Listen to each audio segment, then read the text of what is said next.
Durante muito tempo, como modelo de sobrevivência e até mesmo como socialização ou arte ou dança, as lutas foram feitas para desenvolver com que as pessoas se popularizassem entre elas.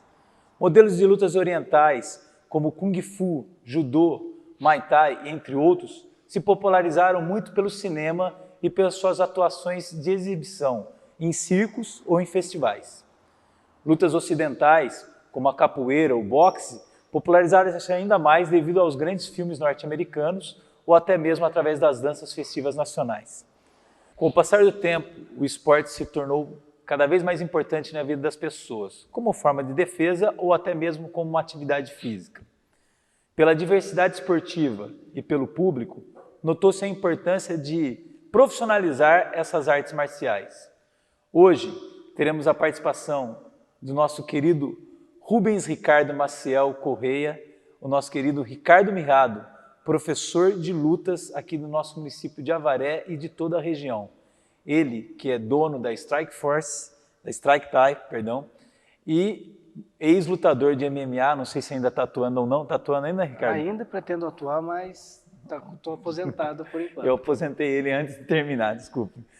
Ricardo, antes de mais nada, muito obrigado pela sua participação no programa do Vale Esportes, aqui da nossa querida do Vale TV. E uma coisa muito importante para a gente entender de cara já, o que são lutas, afinal de contas? Antes de tudo, obrigado, Maurinho, obrigado, Duval, pelo convite aí. As lutas, como você mesmo disse, vem mais do Oriente, entendeu?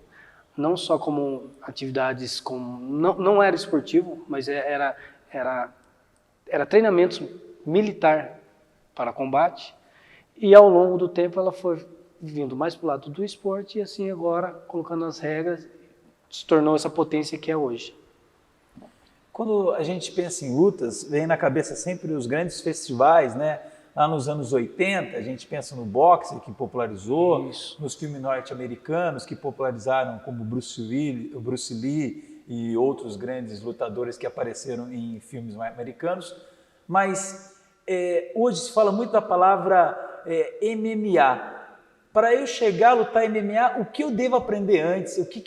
Como que eu posso aprender a lutar MMA? O que eu devo participar antes? Olha, a maioria dos alunos que tem o primeiro contato, que me procuram, essa é a pergunta: o que ele tem que fazer para aprender o MMA? O MMA, uma modalidade por si só, é muito difícil. Então, o que a gente indica para esse aluno que tem vontade de lutar o MMA? Seria legal ele fazer umas aulas experimentais entre jiu-jitsu, entre o Muay Thai, e ver onde ele vai se adaptar melhor. Por conta... Vamos fazer um exemplo que todo mundo acha que vai conseguir entender. No futebol, tem o lateral direito, tem o centroavante. Você vai ter que adaptar a pessoa onde ele vai.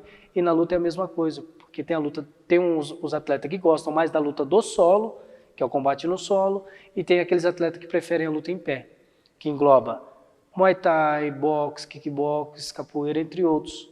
Eu no solo, judô, entra legal, porque começa da parte da queda para o solo, jiu-jitsu, greco-romana, wrestling. Então são modalidades pouquinhos diferentes que você não consegue colocar de cara com um aluno iniciante. Você tem que ir passo a passo, ver onde ele vai se adaptar melhor para conseguir assim montar um jogo, uma estratégia legal para ele e assim ele poder estar treinando legal.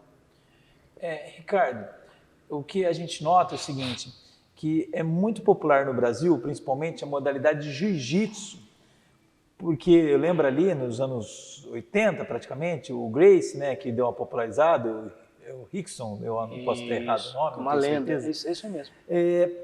O jiu-jitsu, que é uma luta agarrada, a gente vê que ele, muitas vezes, um competidor que é muito mais frágil do ponto de vista da forma física, consegue vencer competidores que são muito mais fortes. Ele é muito cheio de técnica. O jiu-jitsu, tem diferença do jiu-jitsu que a gente vê no nosso nacional, que é tão exclamado assim, principalmente na televisão, dos outros jiu-jitsu, ou de repente todo mundo luta o mesmo jiu-jitsu hoje? O jiu-jitsu ele veio da Índia, né? Na história, onde se tem registro que foi da Índia. Porém, quando ele chegou no Brasil, através de um competidor, um japonês que veio, que é o Konde Maeda, ele foi passado para a família Gracie. E aonde Hélio Gracie, por ser uma pessoa meio debilitada fisicamente, que era fraco, pequeno, ele desenvolveu formas de melhorar a alavanca do jiu-jitsu que já existia. Então o jiu-jitsu não é brasileiro, porém hoje é aclamado como o BJJ, que é muito mais conhecido, é bem mais conhecido pelo fato desse brasileiro ter desenvolvido melhor a técnica, colocado mais sistema de alavanca e assim superado grandes atletas do mundo, mesmo sendo um atleta pequeno. Então, por isso que hoje o nosso jiu-jitsu, o jiu-jitsu brasileiro, é tão aclamado como você disse. Existe essa diferença também do Muay Thai? A gente chegou a dar mudanças na técnica do Muay Thai ou a gente usa as mesmas técnicas que são do Oriente ali? Ela é tailandesa, Muay Thai? Isso, o Muay Thai é tailandês, porém, quando vem para o Ocidente, ele muda um pouquinho, tanto na forma de regra, como também na forma de lutar. Porque o Muay Thai tailandês se luta mais plantado, e no Ocidente, você trabalha ele mais movimentado. E dependendo do campeonato que o nosso atleta vai entrar, tem uma diferença também na forma de aplicar os golpes e na regra. Mas existe uma diferença do ocidental, do oriental para o ocidental. Você falando assim, eu fico imaginando que o público feminino, ultimamente, que muito em consequência porque a mulher também procura um lugar, principalmente em competições esportivas, isso cresceu muito, graças a Deus, mas algumas por defesa pessoal. Das duas modalidades, qual que você acha assim, que nos últimos anos as mulheres procuram mais? O jiu-jitsu ou o Muay Thai? E se isso compreende também ajudar muito a mulher a se defender de situações que podem ocasionar no dia a dia? Sim, qualquer uma das duas modalidades ajuda muito a mulher na defesa pessoal, e não só na defesa pessoal, também ajuda psicologicamente. Ela ajuda a mulher a desenvolver alguns pontos nela que é falta de contato com pessoas. No jiu-jitsu ainda existe um pouco de discriminação por conta desse contato maior. E às vezes uma mulher vai entrar numa academia e ver um número maior de homens e saber que vai ter que ter um contato no solo. Então isso inibe um pouco, mas as duas modalidades em si só são excelentes. O meu público maior hoje é 80% das mulheres buscam o Muay Thai. Muay Thai. Isso. Quando a gente pensa em competições, né? E você está aqui no mercado, pelo menos assim, que eu lembro, uns 20, 25 anos aqui, mais ou menos, de luta. Ou quanto tempo você já está no mercado de luta anual? Eu comecei a dar aula como um instrutor em 2003, 2004. Comecei a assumir algumas aulas para ajudar meu professor. Eu estou nesse ramo, que eu estou na luta, já fazem 22 anos, com mais 2 anos de boxe, 24 anos. O que você acha da nossa região?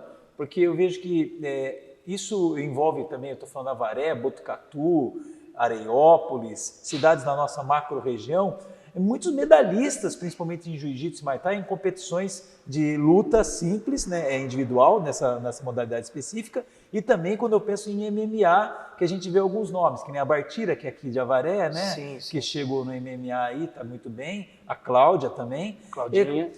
Principalmente público feminino, nota-se, né, que está se destacando muito bem. Mas por que você acha assim, que deu certo esse lance do MMA aqui na nossa região? Temos bons professores? Ou você acha que é questão também que nem o futebol, nasce no Santos, toda hora um lutador bom, um jogador bom, e no caso na nossa região tem sempre algum lutador bom também? Vamos citar o futebol. Por tá aumentando o número de adeptos, então automaticamente aumenta o número de atletas com qualidade, entendeu? Capacidade para treinar todo mundo tem, independente da pessoa ser um pouco mais gorda, ou magra, ou isso tanto para a mulher quanto para o homem. Mas o número de adeptos é o que está fazendo crescer bastante, não só na nossa região, como no mundo todo. Muito bom. E quando você acabou de tocar num assunto muito interessante, que são as questões morfológicas do indivíduo, o que você traria de maior benefício que a prática de lutas poderia trazer para a vida do indivíduo, tanto benefícios fisiológicos ou psicológicos, que você lembra? Em termos de fisicamente falando, ela vai ver assim, começou um treino logo no primeiro mês, ela vai ver uma grande diferença. O seu corpo vai mudar, entendeu? O ganho de massa magra é legal. E além de tudo, o combate ao estresse que a pessoa tem, que já entra nessa parte psicológica. todo tipo de treinamento, não só como Muay Thai ou Jiu-Jitsu, boxe, capoeira, eu estou falando no geral, a luta em geral, ela ajuda muito.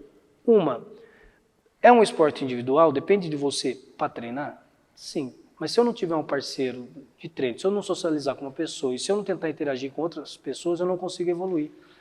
Esse esporte ele é muito interessante, principalmente por conta disso. Então, automaticamente, a pessoa consegue ter mais afinidade com outras pessoas, coisas que geralmente em outro esporte individual seria um pouco difícil, porque não tem tanto contato e não tem tanta necessidade de um companheiro treinando. Muito bom. A gente finalizar esse primeiro bloco, eu estou com um cordão e com uma faixa, né? Claro que são faixas mais graduadas e o cordão mais graduado. Quanto tempo demora para eu ter uma mudança de cordão e de faixa? Em média, quanto tempo demora uma avaliação de faixa e de cordão para um aluno para ele migrar? Hoje, antigamente era por tempo de treino e competição, tá? Mas o esporte está crescendo, os adeptos estão crescendo,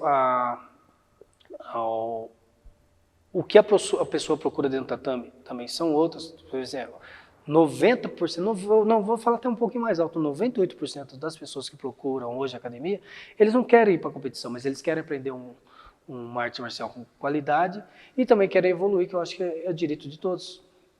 Não é porque eu não sou um bom nadador que eu não vou ser um bom professor de natação. Então, a ideia hoje é por tempo de aula, por números de aula, principalmente na nossa equipe de jiu-jitsu é assim, e a gente leva também essa para o Muay Thai. Vamos supor, um aluno, para ele fazer o exame dele de iniciação na faixa azul, ele tem que ter 70, 100, 120 aulas, e assim fez o exame, zera as aulas dele, vai começar a contar de novo para poder fazer o próximo exame. Muito legal. Isso vai agregando valor também, porque ele vai aprendendo cada vez mais, né, o cumulativo de aula.